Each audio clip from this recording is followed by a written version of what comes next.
UK में teacher इतने पैसे नहीं कमाते, प्रोफेसर इतने पैसे नहीं कमाते जो यहाँ के प्लम्बर, मैकेनिक, टाइल्स वाले कमाते हैं पैसे। मैं आपको एक पर्सनल वाकया सुनाता हूँ। मेरा नाम डॉक्टर अली हैदर है। मैं पिछले तकरीबन 7-8 साल से यूके में डिफरेंट यूनिवर्सिटीज़ में पढ़ा भी रहा हूँ। मैं सीनियर लेक्चरर हूँ डिजिटल मार्केटिंग का। मैं प्रोग्राम डायरेक्टर भी हूँ, मास्टर्स इन बिजनेस एनालिटिक्स। तो अगर कोई दूर से मुझे कोई देखता है ना, या कोई स्टूडेंट्स देखते हैं, कहते हैं सर आप तो बड़ा पैसा कमा रहे होंगे, आपको बड़ी इज्जत भी होगी, हर चीज़ आपके हाथ में होगी। तो अब मैं आपको बताता हूँ किस तरह ये जो मेरा गरूर था ना, वो नीचे गया है, फ्लश हुआ है, टूटा है। कुछ अर्सा पहले की बात है कि मैं अपने घर के अंदर, मेरा अपार्टमेंट है, मैं वहाँ पे रेनोवेशन करवा रहा था। तो रेनोवेशन के लिए आपको पता है ना कि लोग आ रहे होते हैं, आपके पास आते हैं, प्लम्बर्स आ रहे होते हैं, आपके पास टाइल वाले आ रहे होते हैं। तो मेरे पास भी इस तरह एक टाइल वाला आया। अब टाइल वाला जब आया है तो जो जो कपड़े उसने पहने हुए थे उतने खास पहने हुए नहीं थे उसने ना। और क्योंकि मैं तो भाई, हम तो टीचर हैं, हम तो प्रोफेसर टाइप के लोग हैं, हम तो बड़े हैं, तो ये तो छोटे लोग हैं, इनसे कौन बात करेगा। तो जब वो आया तो आके बेचारा अपना काम स्टार्ट कर दिया, उसने टाइल्स लगा रहा था। अब मैं अपने जो है टीवी पे देखने बैठ गया, आराम से अपना टीवी देख रहा हूँ, मोबाइल पे लगा हुआ हूँ। आधे घंटे के बाद मैं देख देख के बोर हो गया वो ना। तो मैंने कहा चलो यार, ये जो छोटे मोटे इंसान होते हैं इनसे बात कर लेनी चाहिए। तो मैंने क्या किया, मैंने, क्योंकि गरूर था ना, देखो दिमाग कहाँ कब पहुंचा हुआ है कि पीएचडी कर ली है, सीनियर लेक्चरर हैं, तो इस तरह की गलत चीज़ें भी आती हैं जहन में। तो मैंने क्या किया, मैंने उस बंदे से बातचीत की। मैंने कहा यार क्या करते हो यार, लाइफ को किस तरह बेहतर करोगे। और फिर मैं उसको कह भी रहा था कि यार देखो, मैंने तो पीएचडी कर ली है, उसके बाद ज़िंदगी मेरी आसान हो गई है। अगर तो इनडायरेक्टली मैं उसको ये भी कह रहा था कि तुमने भी थोड़ी सी मेहनत की होती लाइफ के अंदर, जब यंग थे, वो मिड 40s में था, तो शायद तुम्हारा भी भला हो जाता। तो वो सुनता रहा बेचारा, आराम से अपना काम कर रहा है। खैर हम और चीज़ों पे बात करते रहे। तो थोड़ी देर के बाद बात इस बात पे आई कि टाइल्स जो है, ये डिफरेंट कलर्स की जो टाइल्स के बारे में मुझे बता रहा था कि वो कैसी लगेंगी आपके घर के अंदर। तो मुझे कहता है कि सर आप एक चीज़, और वो गोरा था बंदा बाय द वे। तो वो मुझे कहता है कि आप मेरे घर में भी ना इस तरह की टाइल्स लगी हुई हैं, तो आपको अगर मैं चाहें तो मैं वो दिखा सकता हूँ ना, ताकि आपको एक आइडिया हो जाए कि जिस तरह की आप और कमरों के अंदर टाइल्स लगवाना चाह रहे हैं। तो मैंने कहा ठीक है, कर लेते हैं इसके अंदर। तो मैंने क्या किया, मैंने जो है उसका जो वीडियो थी उसकी, उस पर दिखा रहा था, पिक्चर्स दिखा रहा था अपने घर की, देखी।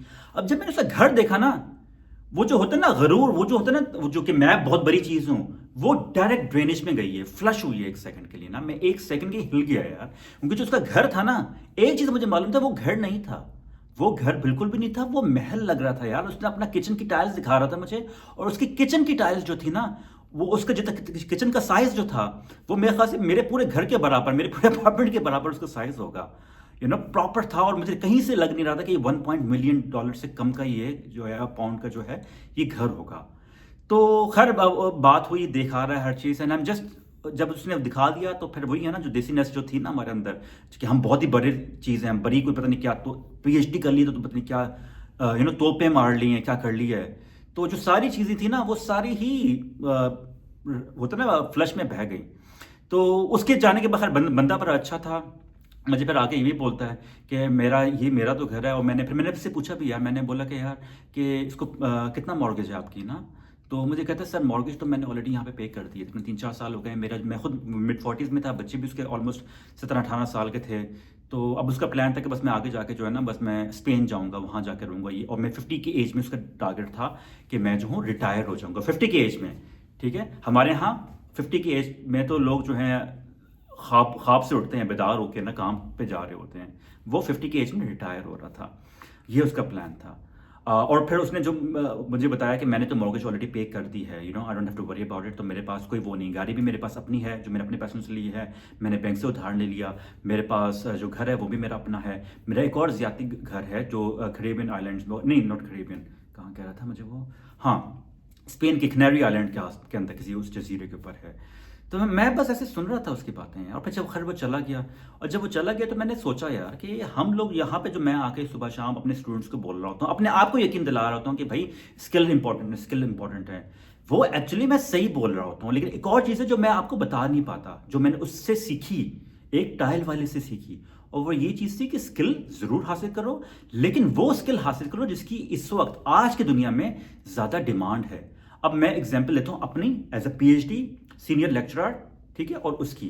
अब मेरा जो स्किल है मेरे पास भी है, उसके पास भी है, नोयत डिफरेंट है, डिफरेंट स्किल सेट है, लेकिन दोनों के पास स्किल है। लेकिन मेरे पास जो स्किल सेट है उसकी इतनी डिमांड नहीं है जितनी डिमांड उस टाइल वाले की स्किल सेट की थी। उसका रीजन क्या है, उसका एविडेंस क्या है कि वो मुझसे ज्यादा पैसा कमा रहा है, वो मैं अभी जो है, मुझे मुझे पता है 25-30 साल तो लगेंगे मुझे मॉर्गेज देने में। गाड़ी जो मेरे पास है और चीज़ें मेरे पास है वो मेरी अपनी नहीं है, मैंने मॉर्गेज पे ली हुई है, एक तरह से उधार पे ली हुई है। आई हैव टू पे फॉर इट। उसको नहीं है। उसका मेन रीज़न स्किल्स पे आता है सारा, कि उसके पास जो स्किल्स हैं उनकी आज के ज़माने में ज़्यादा वैल्यू है कंपेयर टू माई स्किल। हाँ, यहाँ पे मैं नहीं कह रहा कि आप भी जो है पीएचडी ना करें, मास्टर्स ना करें, एजुकेशन ही ना करें, आप भी प्लम्बर बन जाए। बात उसके नहीं है। बात यह है कि जानने की कि कौन सा स्किल सेट है जिसकी ना सिर्फ आज वैल्यू है और अगले 5 से 10 साल वैल्यू रहेगी। तो फॉर एग्जांपल यूके में आजकल पिछले काफ़ी सालों से भी बहुत ज़्यादा शॉर्टेज है मैकेनिक्स की। यहाँ सबसे ज़्यादा शॉर्टेज है प्लम्बर्स की। यहाँ पे ज़्यादा शॉर्टेजेस वगैरह है जो टाइल्स लगाने वाले होते हैं। I mean just to give you an idea, मैंने कुछ अर्सा पहले अपनी गाड़ी सही करवानी थी। मैं तकरीबन 1-2 घंटे के अंदर 5-6 डिफरेंट कार वर्कशॉप पे गया हूँ। मुझे किसी ने अंदर आने ही नहीं दिया। वो कह रहे सर हमारे पास टाइम ही नहीं है, हम बहुत बुकड हैं, अगर आपने आना है 2 हफ्ते के बाद की मुझे अपॉइंटमेंट दे रहे थे। तो ये इस वक्त हाल है। इससे क्या अंदाजा होता है कि मार्केट में इन तरह के स्किल सेट की काफ़ी ज़्यादा डिमांड है।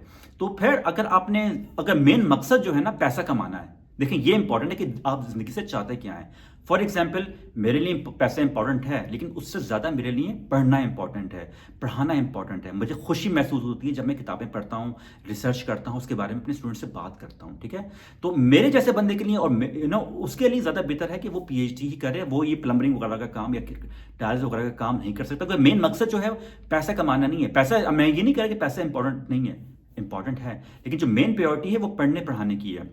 बुक्स मेक्स मी हैप्पी, पैसा मुझे उस तरह हैप्पीनेस नहीं देता जितना और लोगों को देता होगा। तो कहने का मतलब ये है कि अगर आपका मकसद पैसा कमाना है तो फिर वो वाला स्किल सीखें जिसमें आप 4 पैसे कमा सकें। और वो स्किल वो होगा जिसकी दुनिया, जहां पे भी दुनिया में आप हैं, आप यूके में हैं, यूरोप में, पाकिस्तान, इंडिया, कहीं पे भी हैं, वहां पे डिमांड होगी। ठीक है, अगर उस स्किल की डिमांड है, पैसा खुद ब खुद आपके पास आएगा।